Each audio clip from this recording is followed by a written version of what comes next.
Hello, and welcome to my overview on the 5 major principles of effective document layout.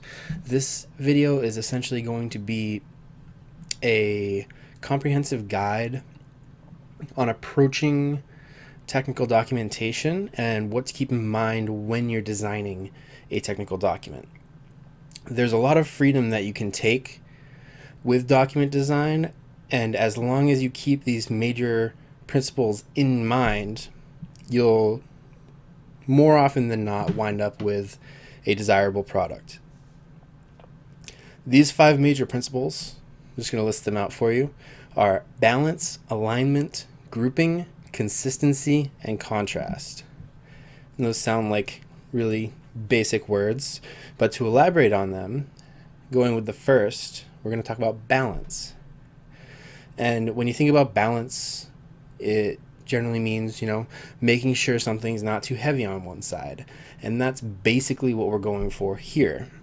When you're designing a technical document, it's generally standard procedure to go with a 3-column format. And these columns can come in any sizes and any arrangement that you want. But typical page I decided to opt for 2 large text columns and 1 column as a spacer in between, just as an example to demonstrate what a basic concept of balance is. If we're just going to paste some dummy text in, that is not dummy text.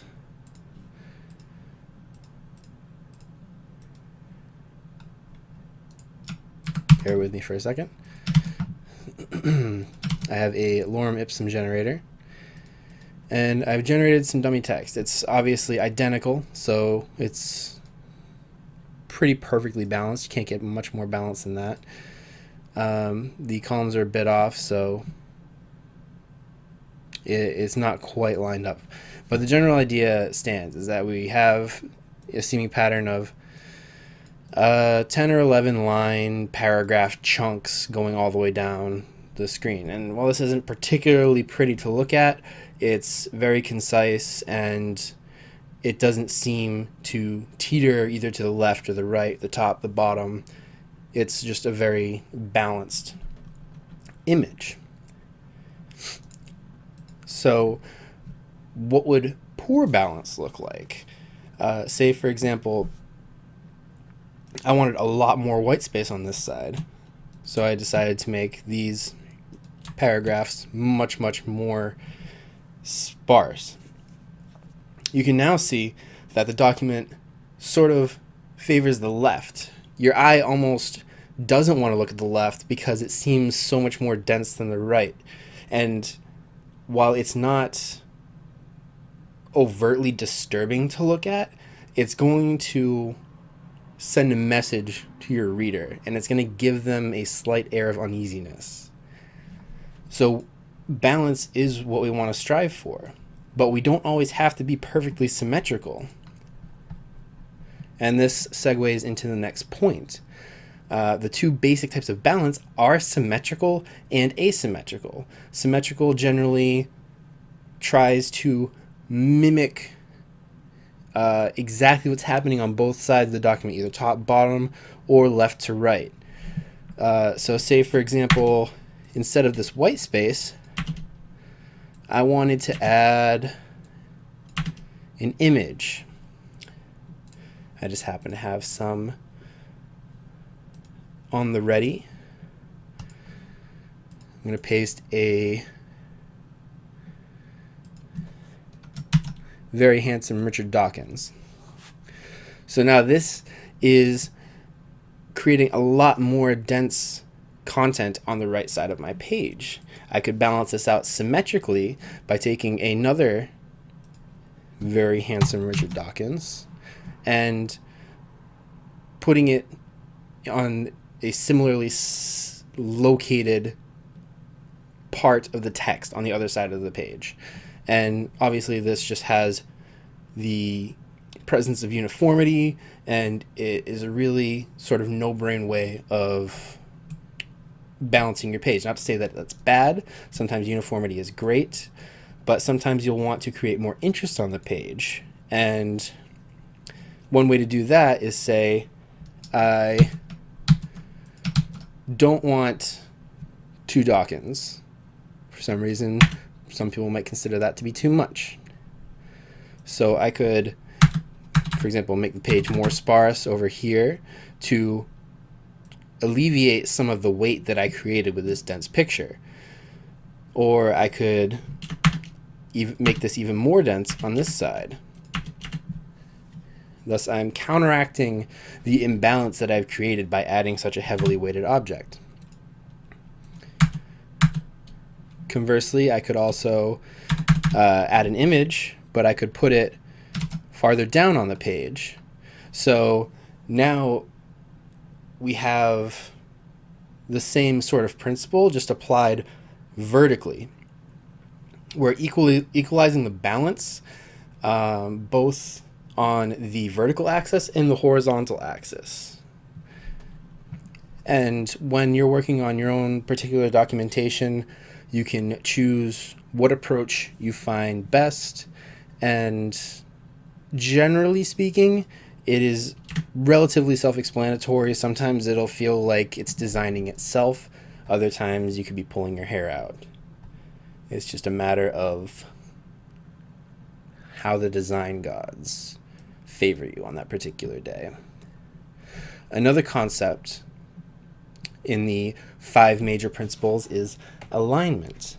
And text alignment can cause a lot of change within your documentation.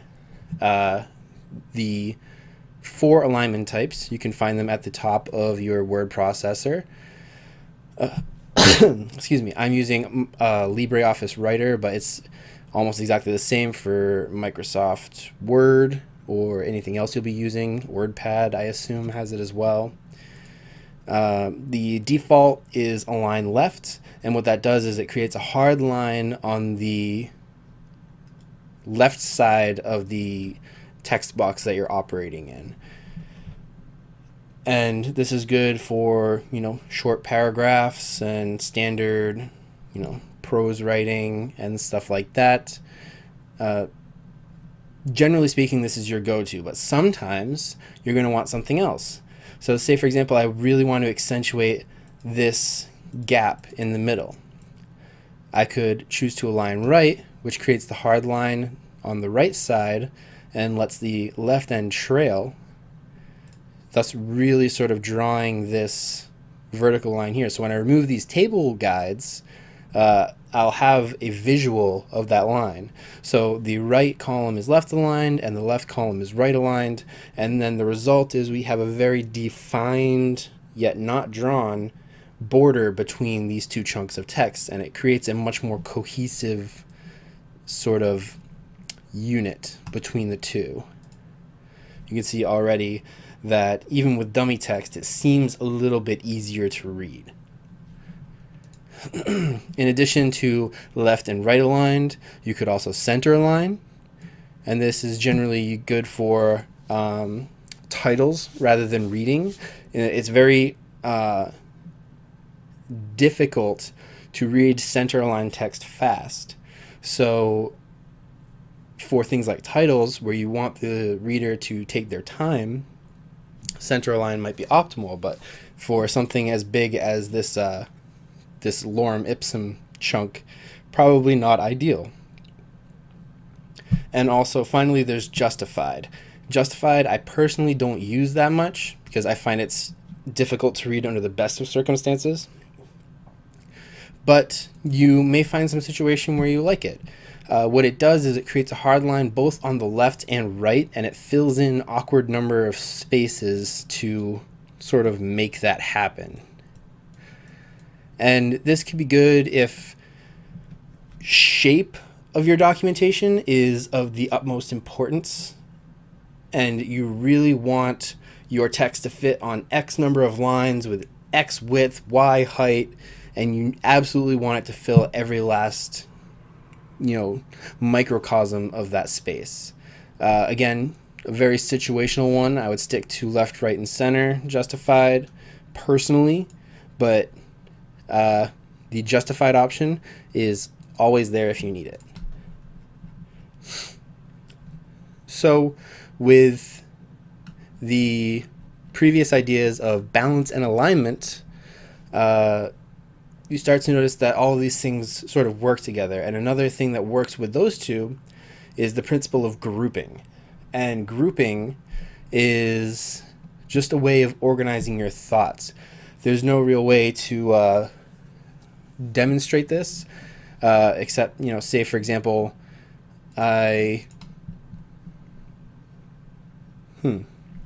So I have all of my related text. I want to look like a cohesive unit. And I have an example of sort of, gibberish newsprint type of stuff. But you can see that there is a center grouping going on here. It looks like this is some kind of headline text up here, and it expands down towards the bottom. But we have a clear division of sections. So we have this center chunk that looks like one cohesive element, this left chunk, and this right chunk. And even though this is gibberish on a page, for the most part, as far as we can tell, we see these three cohesive elements because of the way that the text is grouped and designed. And another thing that is, I believe, critical is consistency. Whatever you decide to do when you're designing your document, it's important that you keep with that theme.